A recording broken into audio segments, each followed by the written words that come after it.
भगवान विलाप कर रहे हैं लखनलाल के लिए, गोदी में लेटाए हुए हैं।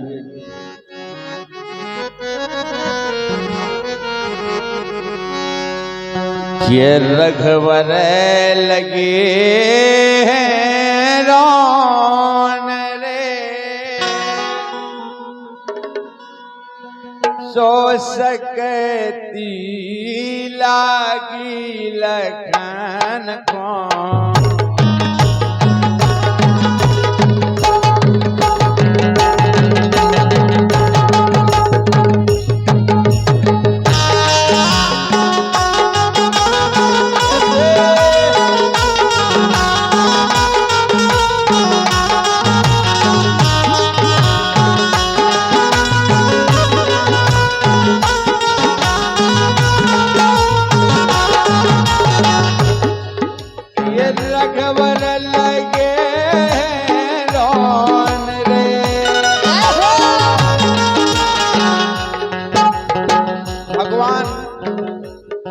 गोदी में सिर रखे रो रहे, ये रघुवर लगे रोन रे, सकती लागी लखन को। रघुवर लगे रोन, सकती लागी लखन को।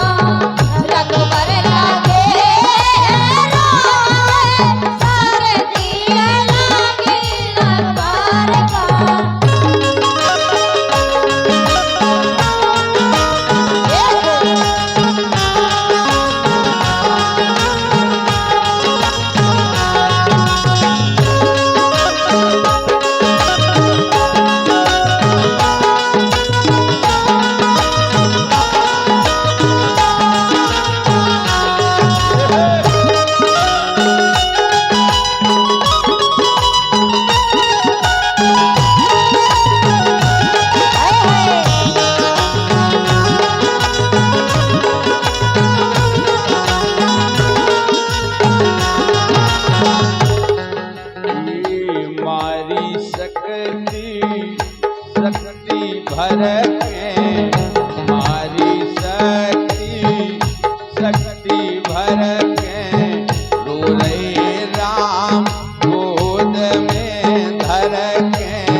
ये सो है जो धावो कौन रे, जिन्हें आज लखनलाल को मूर्छित कर दो, ऐसो जोधा को होगा पृथ्वी पे। ऐसो है जोधा वो कौन रे, सकती लागी लखन को। रघुवर लगे रोन रे, सकती लागी लखन को। रघुवर लगे रोन रे, सकती लागी लखन को।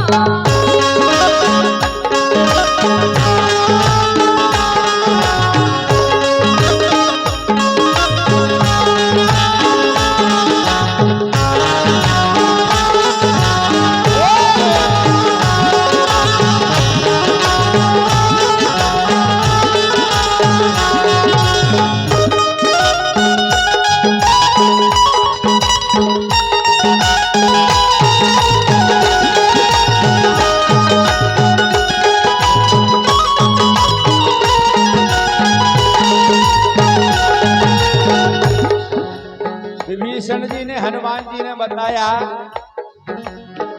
मेघनाथ सुत लंकापति को, मेघनाथ सुत लंकापति को, सोने की लंका में रत वो, सोने की लंका में रत वो। सोने की लंका में रत वो, सोने की लंका में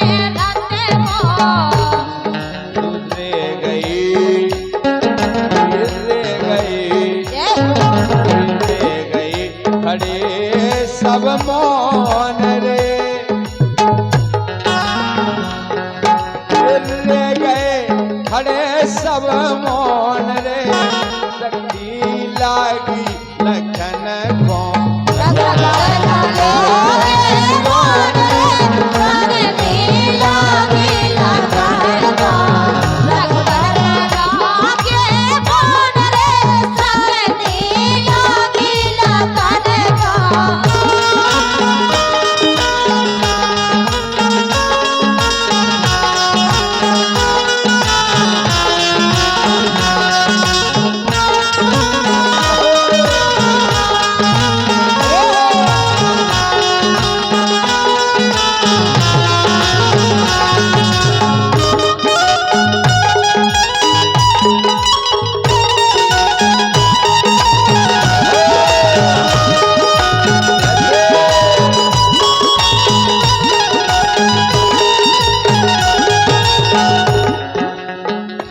जी की मंदमती गई मारी जी के मंदमती गई मारी ज्ञान वेद को ज्ञाता भारी ज्ञान वेद को ज्ञाता भारी ज्ञान वेद को ज्ञाता भारी ज्ञान वेद को ज्ञाता भारी बताया कि वही लंकापति रावण है जो 3 लोक का विद्वान पंडित कहा उसी का पुत्र है मेघनाथ जिसका नाम इंद्रजीत जलता है।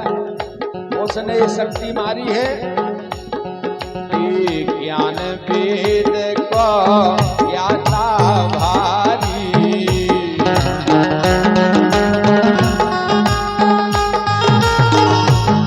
सुसीता हरि बोजन रे ये सीता हरि बोजन रे शक्ति लागी लखन को रग लागे मोन रे शक्ति लागी लखन को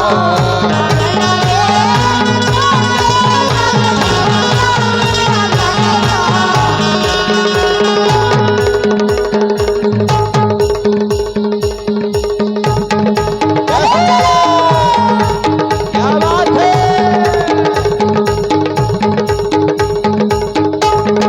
हाय हाय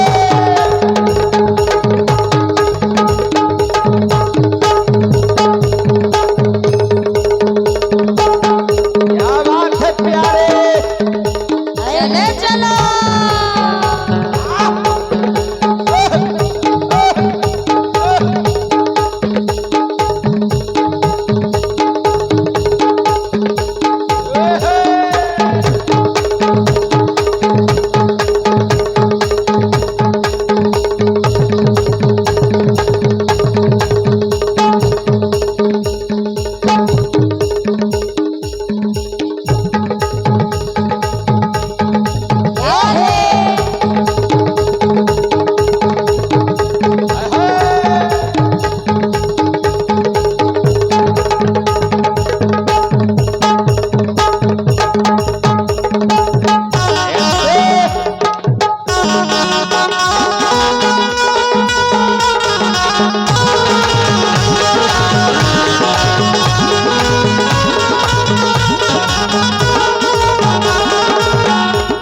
हनुमान जी महाराज को आदेश मिला हनुमत जू ने पाई खबरिया हनुमत जू ने पाई खबरिया वेद सुसेन की उठी टपरिया वेद सुसेन की उठी टपरिया तेरे सुसेन की उठी टपरिया तेरे सुसेन की उठी टपरिया हनुमत जू ने पाई खबरिया वेद सुसेन की वेद सुसेन की उठी टपरिया लागो वचम मोहन रे ये लागो वचम मोहन रे शक्ति लागी लखन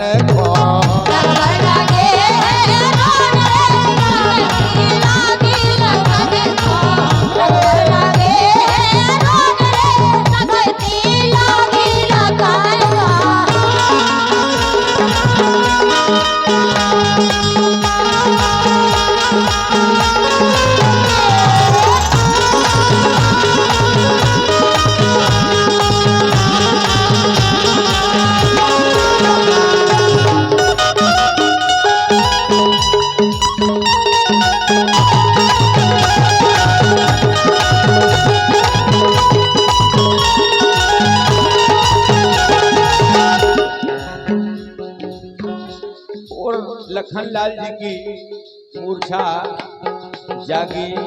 हनुमान जी महाराज बूटी लाने गए, उसके बाद बूटी पिलाई। फिर युद्ध हुआ।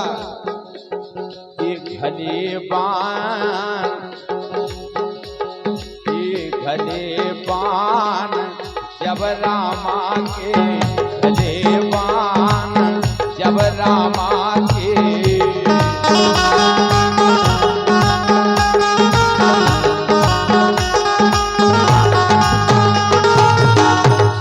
मिली नाभि में जाके, दूध मिली नाभि में जाके, दूध मिली नाभि में जाके, दूध मिली नाभि में जाके। भलेवान प्रभु जब रामा के, दूध मिली नाभि में जाके, दूध मिली नाभि में जाके।